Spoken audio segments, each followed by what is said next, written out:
Nos próximos 4 anos, nos próximos 8 anos, nós vamos investir a enorme maioria daquilo que a gente pode investir, que não está comprometido com coisas, né, saúde, educação, folha de pagamento, nós vamos investir nos bairros pobres, nas áreas de mananciais, na periferia, fazendo basicamente 3 coisas que são essenciais: transporte público, saneamento e urbanização na periferia e provisão habitacional. Bom, isso vale para qualquer cidade. Para qualquer cidade. Eu queria colocar para vocês uma pergunta, baseada de novo no que eu ouvi o prefeito responsável, eu não quero aqui culpá-lo no sentido demagógico da palavra, mas o prefeito que está ali na cadeira de prefeito na cidade onde aconteceu uma tragédia dessas proporções, o prefeito de Niterói. Naquela frase dele que me impressionou, quando ele diz a nós jornalistas, vocês não sabem o que é o Brasil real, ele está se referindo a um outro ponto também.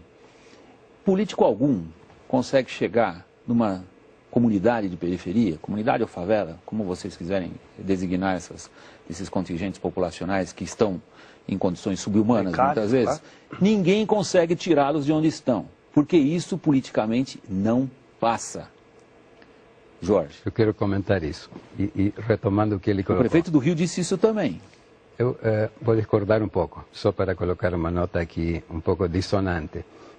Eu penso o seguinte, se se chegou a essa situação de ter os morros ocupados por favelas, por exemplo, isso não é um problema só político, é um problema de uma sociedade que é tolerante com isso, para começar. Então, o problema o político é uma consequência, para mim, de uma eleição, por exemplo. Alguém elege autoridades e eu acho que muitas delas estão bem elegidas. Em que sentido? Eu defendo que 15 anos atrás, quando eu comecei a trabalhar no programa Favela Bairro, foi a oportunidade criada por um político, no caso arquiteto, por coincidência, Luiz Paulo Conde, que abriu um campo de possibilidades que não existia. Então, isso é uma questão muito importante. A partir daí, não só foi uma questão de ação, de fazer, sino de pensar.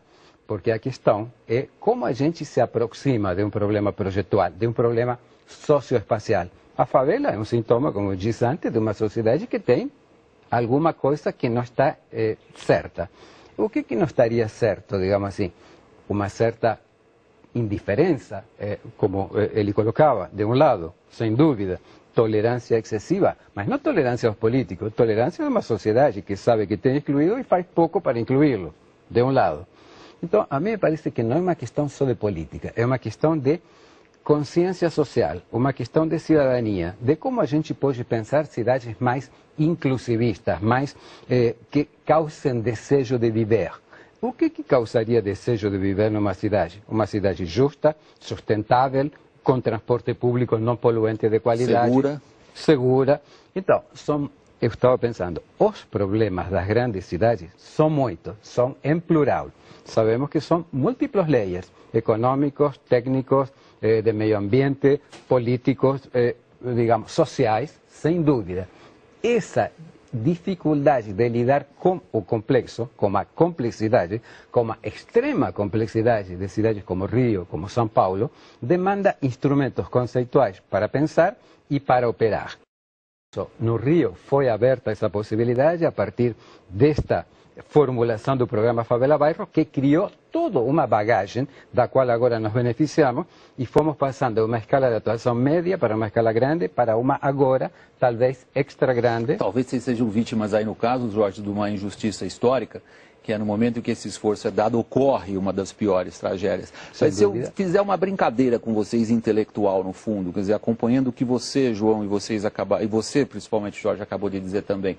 No fundo, nós, jornalistas, estamos apontando o nosso canhão da cobrança, coisa que a gente faz com muito gosto, em boa parte é o nosso papel mesmo, cobrar responsabilidades em momentos como esse, das pessoas erradas, em vez de cobrar dos políticos os responsáveis, deveríamos cobrar de cada um dos brasileiros? Eu concordo, claro. Estruturais, históricos, culturais da sociedade, na área política, na área administrativa, na área de gestão, tremendos. Que se a gente quiser, a gente vai lá para Pedro Álvares Cabral.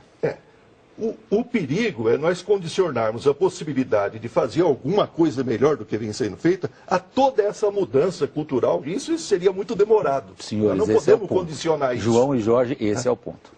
Lembra muito o debate da segurança pública. Hein?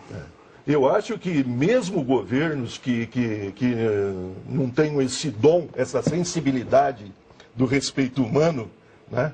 Quer dizer, eles podem ser constrangidos por uma realidade, por uma cobrança, né? A fazerem coisas boas e decentes. Eu duvido hoje, depois de todo esse trauma que vem ocorrendo, que os governos envolvidos, né, tanto municipais, estaduais e as áreas federais envolvidas, não se movam a dar um passo melhor adiante, no sentido da gestão da coisa urbana, né? Isso implica, claro, ter instrumentos técnicos para essa gestão. Que você disse que na maior parte dos municípios não estão ao alcance. Não estão. Né? Por exemplo, tem um instrumento técnico essencial para você poder, para qualquer administrador poder cuidar da gestão da sua expansão urbana. Especialmente em cidades localizadas em áreas geológicas problemáticas, já naturalmente problemáticas, que é a carta geotécnica. A carta geotécnica é um mapa... Explica para o público que não é especialista o que é uma carta geotécnica. Então, é um mapa do município que vai identificar as áreas que não podem ser ocupadas de forma alguma. Isso.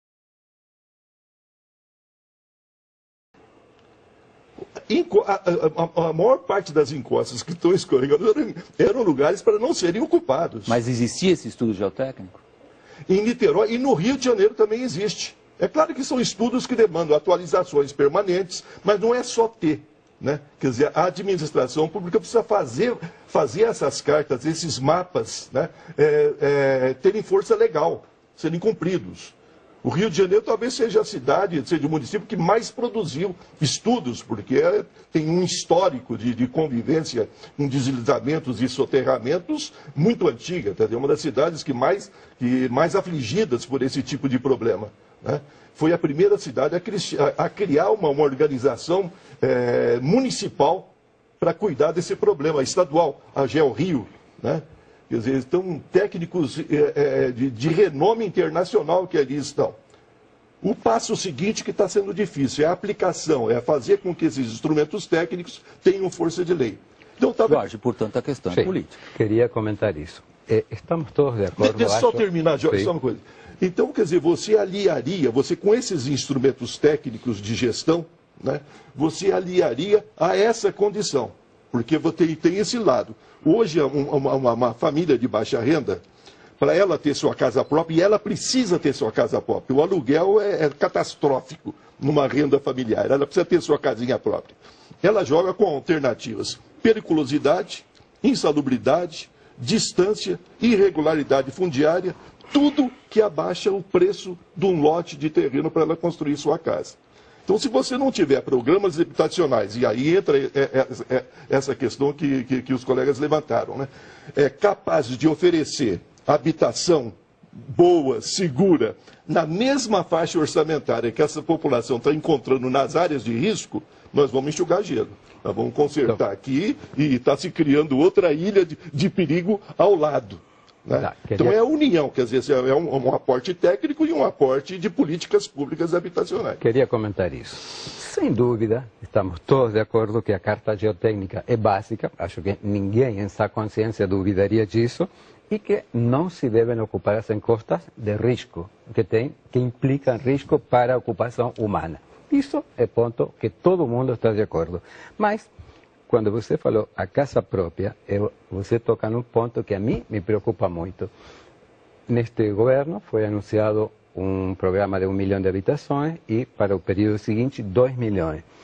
Você está falando do programa Minha Casa Minha Vida, do governo federal. Exatamente. Quando foi anunciado, eu me mobilizei, fui falar com o secretário de Habitação do Rio, Jorge Bittar, e propus pensar de que maneira construir isso que para mim não deve ser casa própria, sino unidade habitacional, porque aqui estamos lidando com a quantidade. O Brasil tem 8 milhões de déficit habitacional, um bom governo se propõe a fazer primeiro 1 milhão, depois mais 2 milhões, e é uma boa contribuição. Mas a questão é como construir essa habitação popular, de qualidade, industrializada, barata, rápida, ecoeficiente, Mas não só habitação. Habitação não constrói cidade. A gente tem que construir cidade. O que é construir cidade? É pensar a relação entre a cidade, a urbanidade e o espaço público, sem o qual podemos ter cidade como amontoado de coisas, mas não há cidade. Não há